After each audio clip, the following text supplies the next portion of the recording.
Hey guys, Happy New Year and welcome back. Today we are making 5 of my easy, homemade, comforting slow cooker dinners to start the new year off right. We will be making loaded potato soup, penne alla vodka, jambalaya, French dip sandwiches, and Thai peanut chicken. We've got a lot to cover, so let's go get started. So let's start out with my slow cooker loaded potato soup. So in my slow cooker, I have 2.5 pounds of potatoes that I peeled and cut into 1/2-inch cubes. And then I'm adding in 1 small onion that I diced, along with 3 cloves of minced garlic. And then to that, we are going to add in 4 cups of chicken or vegetable broth, thyme, about 1 tablespoon worth of fresh thyme, a teaspoon of salt, a 1/2 teaspoon of pepper, and a 1/2 teaspoon of smoked paprika. Then I also have 4 slices of cooked bacon that I'm going to crumble in. And you also want to have a couple of extra pieces to use for garnish when the soup is all done. So then we just want to give that a good stir and cover it and cook it on low for 6 hours or on high for 3 to 4 hours. And then I have 12 ounces of evaporated milk, and I'm going to add 2 tablespoons of cornstarch to that and give it a good mix. And then we're just going to add that into the slow cooker along with 4 ounces of cream cheese that I cubed up. And we just want to cover that and cook it for an additional 30 minutes or until everything is thickened and melted. And then we're going to add in a 1/2 cup of shredded cheddar cheese. Now at this point, if you want it a little chunkier, you can just take a potato masher and mash up half of the soup.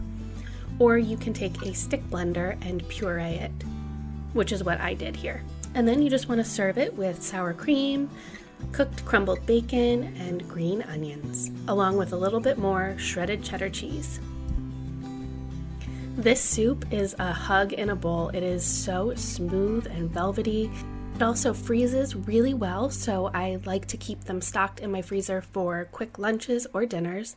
It pairs beautifully with a nice salad or sandwich. And I love all of the classic flavors of a loaded baked potato. So now let's move on to my penne alla vodka.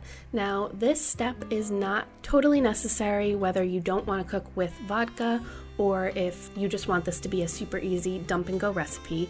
But with the vodka, we do have to cook it down and it will not boil and the alcohol won't cook off just in the slow cooker. So if you want to skip this step, just move ahead here and you would add the onions in with the remaining ingredients.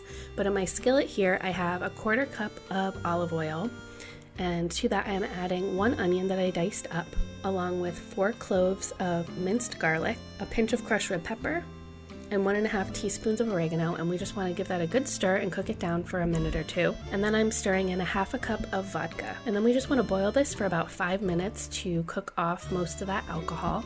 And then we're just going to transfer that to our slow cooker. As I said, you can just skip that step and put the onions, garlic, and spices right in the slow cooker, along with 2 28-ounce cans of crushed tomatoes and some salt and pepper to taste. And we just want to cook that on low for about 6 to 8 hours. And then once that time is up, I'm adding in 1 cup of heavy cream and 1 cup of Parmesan cheese.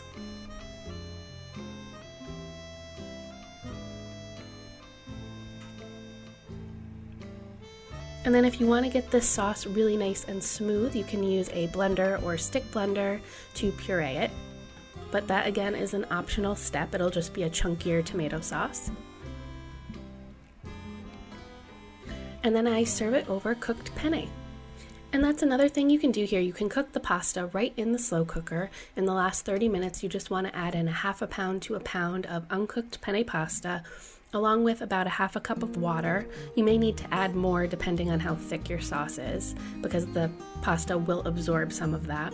I decided to cook mine on the side because although my son eats a ton of things and is really a good eater, one thing he does not like is any kind of tomato sauce, along with the fact that although most of the vodka gets cooked out, it never cooks out completely, so that's just something that we're not comfortable with serving him. So pasta on the side, he got butter and cheese, and everyone was happy. I love making sauces like this in the slow cooker rather than on the stove if I can, because then you don't have to stand there and stir the sauce frequently, or worry about it burning on the bottom if you don't stir it. You can just leave it, set it and forget it, walk away.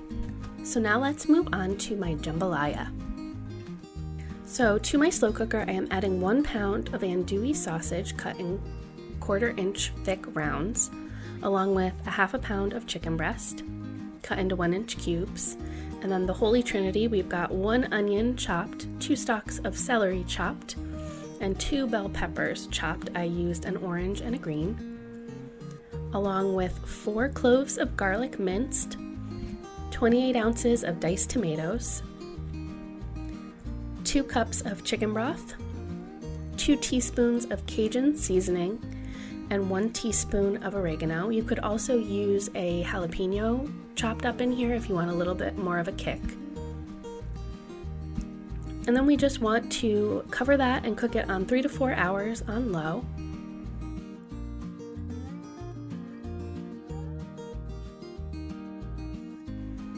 And then we are going to stir in 1.5 cups of uncooked rice. Give it a good stir and cook that for another 1 to 2 hours on low or until it is fully cooked. And then about 20 to 30 minutes before serving, once our rice is done, we are going to add in a 1/2 pound of peeled deveined shrimp,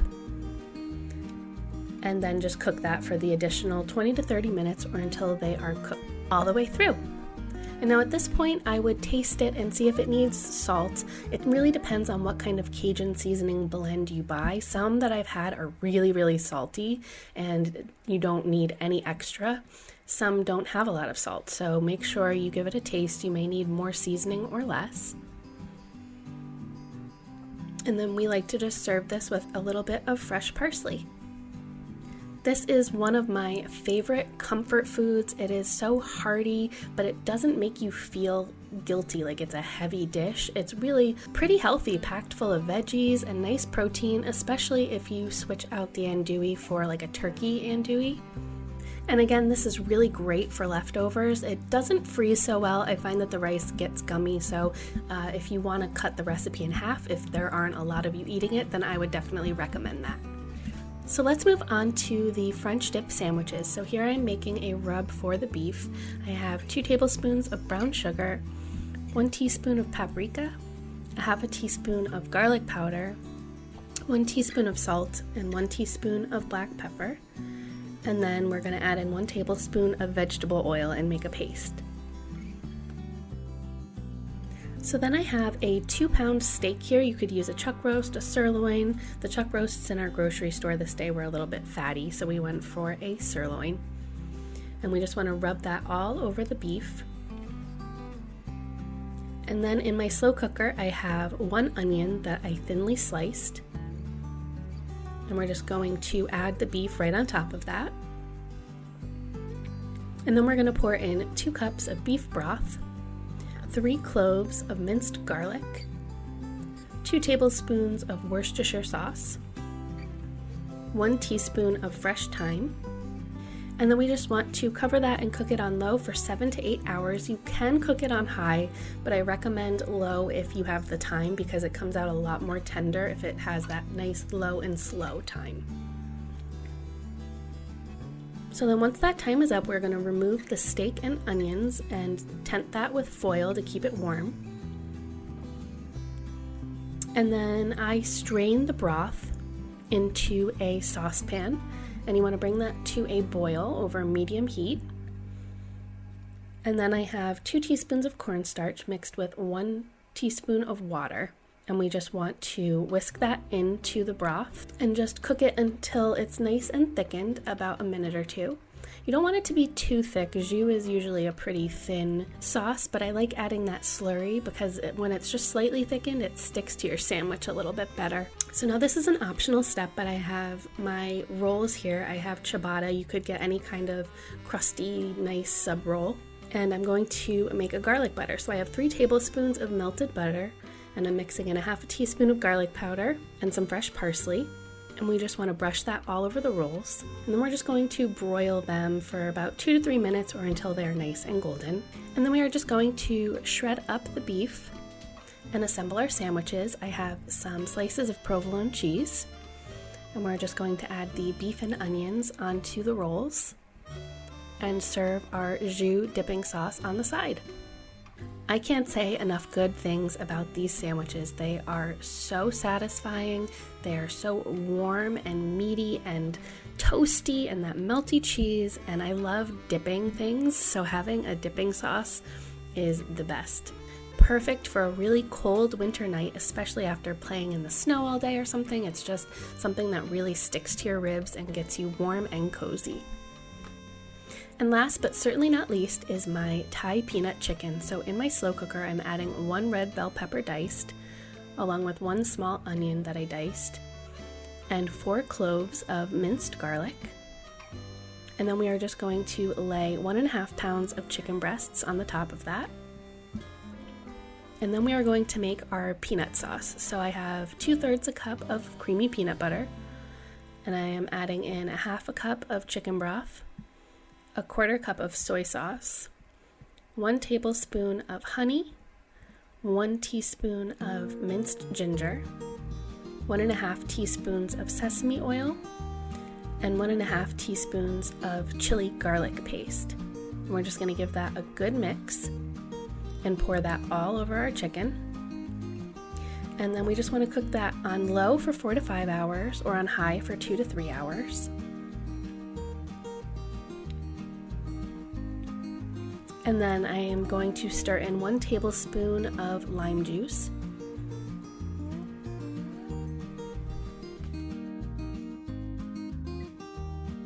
And that's going to add a nice brightness to the sauce. And then we just serve that over rice with some broccoli.